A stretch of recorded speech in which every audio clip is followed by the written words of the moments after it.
warahmatullahi wabarakatuh. Salam sejahtera dan salam semangat untuk Bapak Ibu guru hebat di seluruh Indonesia. Selamat datang di channel YouTube Cikgu FM, tempat kita berbagi informasi, tips dan pengalaman seputar dunia pendidikan, khususnya bagi rekan-rekan peserta PPG guru tertentu. Sebelum kita mulai, kami mohon dukungannya dari Bapak Ibu semuanya. Caranya mudah, cukup dengan subscribe channel YouTube kami, like, tuliskan komentar jika ada yang ingin didiskusikan, dan yang paling penting, share video ini ke grup atau teman-teman sesama peserta PPG. Dukungan dari Bapak Ibu semua sangat berarti agar kami semakin semangat membuat konten-konten bermanfaat lainnya.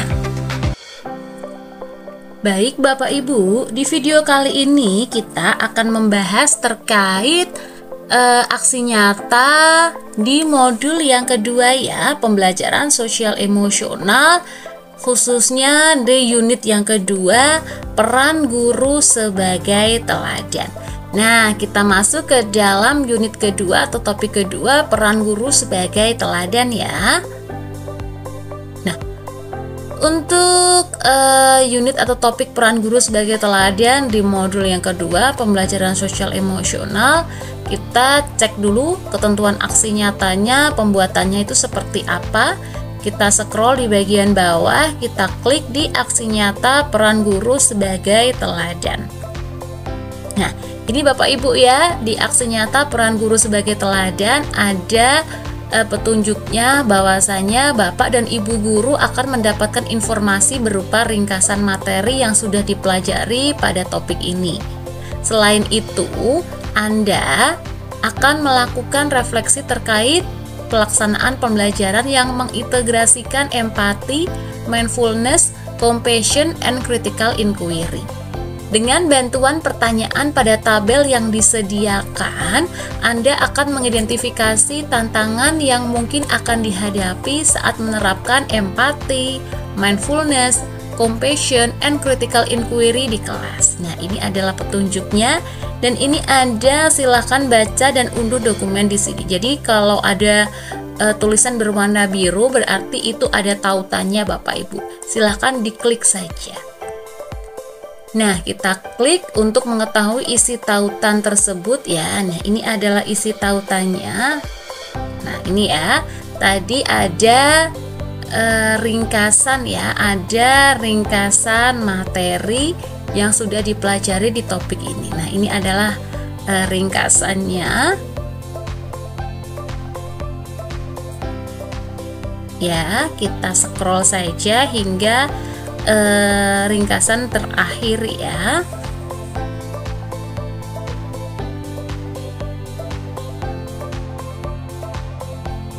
Selanjutnya ada pertanyaan aksi nyatanya. Nah, ini ya.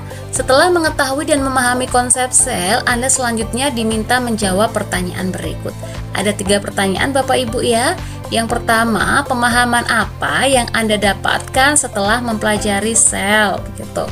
Kemudian pertanyaan kedua yang B, apa saja tantangan atau hambatan dalam menerapkan pembelajaran sosial emosional. Pertanyaan ketiga yang C, buatlah program untuk Anda sendiri sebagai guru. Jadi Bapak Ibu diminta membuat program sendiri sebagai guru begitu ya. Apa saja yang perlu Anda persiapkan untuk mengajar. Nah, program Bapak Ibu itu apa saja sih yang perlu disiapkan untuk mengajar? Setelah itu pertanyaan selanjutnya, apa kelebihan dan kekurangan Bapak Ibu terkait masalah emosi. Nah, terkait masalah emosi, kekurangan dan kelebihan Bapak Ibu itu apa saja. Kemudian bagaimana Anda akan mengembangkan kemampuan sosial emosional. Mohon maaf, lepas ya. Kemudian tadi ya, bagaimana Anda akan mengembangkan kemampuan sosial emosional Anda. Nah, ini bagaimana cara Bapak Ibu mengembangkan kemampuan sosial emosionalnya. Caranya itu seperti apa, bagaimana begitu. Nah, setelah menjawab ketiga pertanyaan tersebut, di mana yang C ini ada turunannya juga ya, ada pertanyaannya lagi di dalam pertanyaan, jadi berkembang pertanyaan, tidak hanya ada satu tapi ada 3 ya untuk di C ini. Nah, lanjutnya Bapak Ibu diminta membuat, nah ini ya, rancangan atau rencana aksi nyata terkait konsep sel, yaitu kegiatan yang bisa Anda lakukan ketika mengajar dengan konsep sel. Jadi Bapak Ibu diminta membuat rancangan atau aksi nyata terkait konsep sel yang dilakukan ketika akan mengajar begitu. Nah, di sini ya, buatlah rencana pembelajaran tersebut ya, tentunya pembelajaran sosial emosional berbasis EMC2, empathy, mindfulness, compassion, and critical inquiry. Dibuat, kemudian identifikasi tantangan yang mungkin akan dihadapi. Masukkan ke dalam tabel ini ya.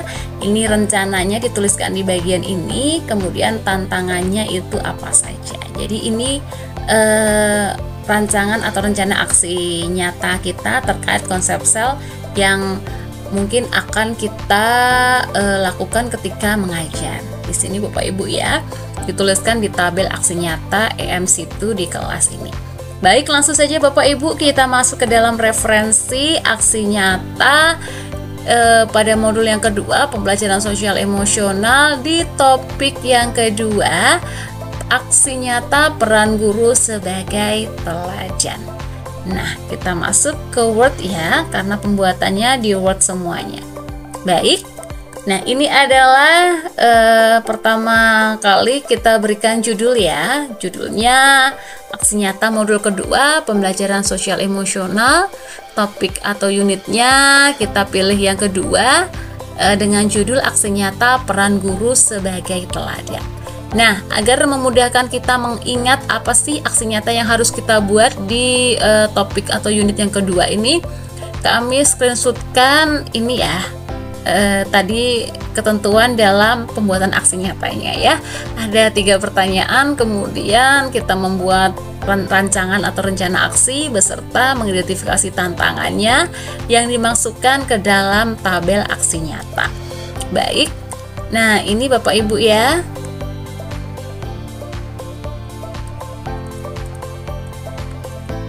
Nah ini sudah kita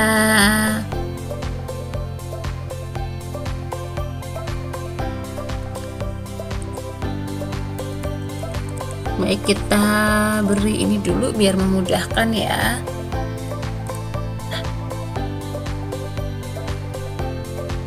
Nah, seperti ini.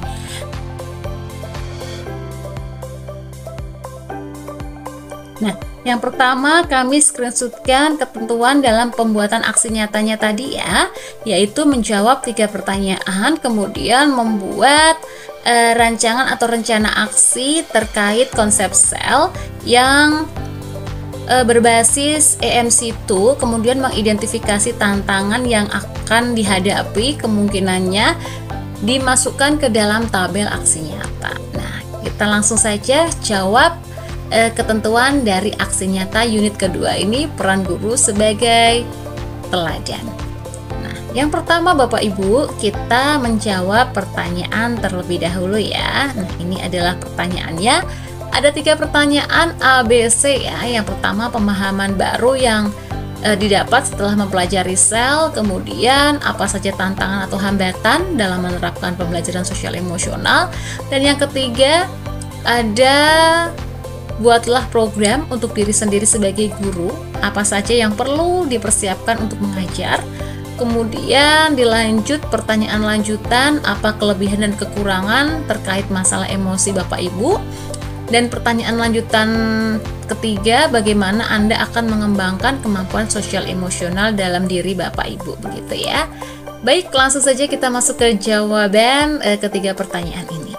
Yang pertama, pemahaman baru apa yang Anda dapatkan setelah mempelajari konsep sel? Setelah mempelajari konsep sel atau social emotional learning, saya memahami bahwa pembelajaran tidak hanya fokus pada aspek kognitif, tetapi juga harus memperhatikan perkembangan sosial emosional murid. Sel membantu siswa mengenali dan mengelola emosi, menjalin hubungan sosial yang sehat, mengambil keputusan dengan tanggung jawab, serta menunjukkan empati. Saya juga memahami bahwa sel dapat diintegrasikan ke dalam kegiatan pembelajaran sehari-hari dan menjadi bagian dari budaya sekolah. Nah, ini adalah jawaban pertanyaan pertama ya. Ini hanya referensi saja Bapak Ibu ya, disesuaikan saja pemahaman baru yang Bapak Ibu dapatkan setelah mempelajari konsep sel itu. Ya, tidak jauh-jauh dari inilah ya kan, tentang sosial emosional begitu. Kemudian jawaban pertanyaan yang kedua, referensinya, apa saja tantangan atau hambatan dalam menerapkan pembelajaran sosial emosional? Nah, yang pertama bisa kurangnya waktu dalam pelaksanaan pembelajaran karena padatnya kurikulum ya. Yang kedua bisa karena perbedaan latar belakang siswa yang membuat respon terhadap pembelajaran sel itu bervariasi. Kemudian bisa juga karena keterbatasan pengetahuan guru dan tenaga pendidik lain mengenai strategi implementasi sel. Ada pula mungkin minimnya dukungan lingkungan rumah yang menyebabkan pembelajaran sel tidak berlanjut di luar sekolah.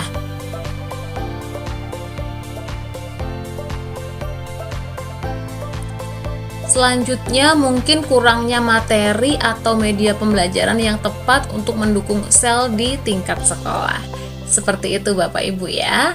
Itu adalah sebagian dari tantangan atau hambatan dalam menerapkan pembelajaran sosial emosional. Selanjutnya pertanyaan ketiga di bagian C. Buatlah program untuk Anda sendiri sebagai guru, apa saja yang perlu dipersiapkan untuk mengajar. Kemudian pertanyaan lanjutannya, apa kelebihan dan kekurangan terkait masalah emosi? Selanjutnya dari pertanyaan lanjutan, bagaimana Bapak Ibu akan mengembangkan kemampuan sosial emosionalnya? Baik, kita jawab dulu programnya ya. Kita buat nama program misalkan Guru Tangguh Kelas Penuh Empati. Tujuannya mempersiapkan diri sebagai guru yang mampu mengintegrasikan pembelajaran sosial emosional secara efektif dan berkesinambungan di kelas. Kemudian, apa saja yang perlu Anda persiapkan untuk mengajar? Hal-hal yang perlu dipersiapkan sebelum kita mengajar ya, yaitu peningkatan pemahaman tentang sel. Dengan cara bisa membaca literatur dari modul tentang sel, kemudian mengikuti pelatihan baik daring maupun luring terkait sel dan kultur responsive teaching atau CRT. Kemudian kita melakukan perencanaan pembelajaran ya, bisa menyusun RPP atau modul ajar yang terintegrasi 5 komponen sel. Kemudian bisa mengembangkan metode pengajaran berbasis EMC2, empathy, mindfulness, compassion, and critical inquiry. Kemudian kita belajar terkait manajemen kelas yang inklusif ya, dengan menyediakan ruang aman bagi siswa untuk mengapresiasikan emosi. Mengekspresikan emosi, kemudian bisa menyusun aturan kelas bersama siswa atau kesepakatan kelas begitu ya. Nah, selanjutnya mengembangkan diri guru ya, dengan melakukan refleksi harian atau mingguan atas respon emosi saat mengajar. Wah, setiap hari Bapak Ibu nih dicek, dibuat jurnal harian gitu atau jurnal mingguan. Oh, hari Senin kita emosinya gimana? Marah-marah atau gimana gitu ya. Kemudian melatih mindfulness minimal 5 menit sebelum memulai pembelajaran. Lanjut, bisa kita berkolaborasi dengan orang tua dan rekan guru dengan cara mengadakan pertemuan informal untuk berbagi praktik baik, atau bisa juga mengundang orang tua untuk berpartisipasi dalam kegiatan yang mendukung perkembangan sosial emosional. Nah, itu adalah program dan juga apa yang perlu dipersiapkan sebelum mengajar. Kemudian pertanyaan lanjutan yang ketiga ya, apa kelebihan dan kekurangan kita terkait masalah emosi. Nah, ini ada referensinya Bapak Ibu ya. Misalkan kelebihannya itu empatinya tinggi ya. Jadi saya itu mudah memahami perasaan siswa dan sering memberikan dukungan emosional ketika mereka mengalami kesulitan. Kemudian sabar. Saya mampu menahan diri dan tidak mudah marah ketika menghadapi perilaku siswa yang menantang. Bisa juga pendengar yang baik ya. Saya terbuka menerima cerita, keluhan atau curhatan siswa maupun orang tua murid. Nah, itu adalah kelebihan terkait masalah emosi. Mungkin bisa saja diberikan tambahan yang lainnya begitu, tergantung masalah emosi Bapak Ibu itu kelebihannya yang positif ya, itu apa saja. Kemudian kekurangan terkait masalah emosi.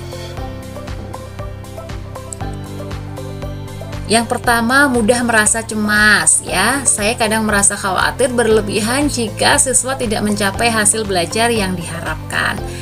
Kemudian terlalu memendam emosi. Saya jarang mengekspresikan emosi negatif dan lebih memilih diam yang bisa menyebabkan stres berkepanjangan.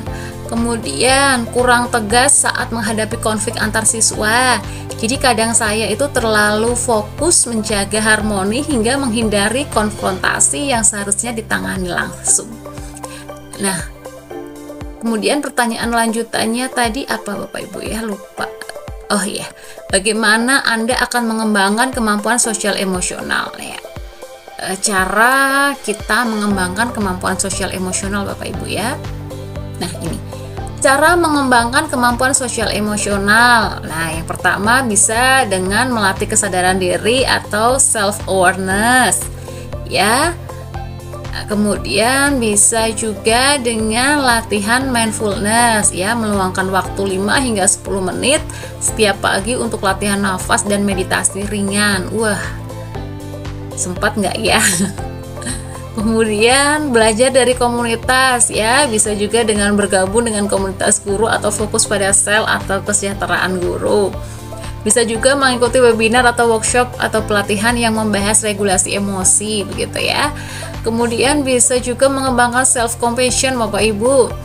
Belajar memaafkan diri sendiri ketika melakukan kesalahan dalam mengajar. Atau kita bisa memberikan afirmasi positif dan menghargai usaha diri kita dalam proses mengajar ya.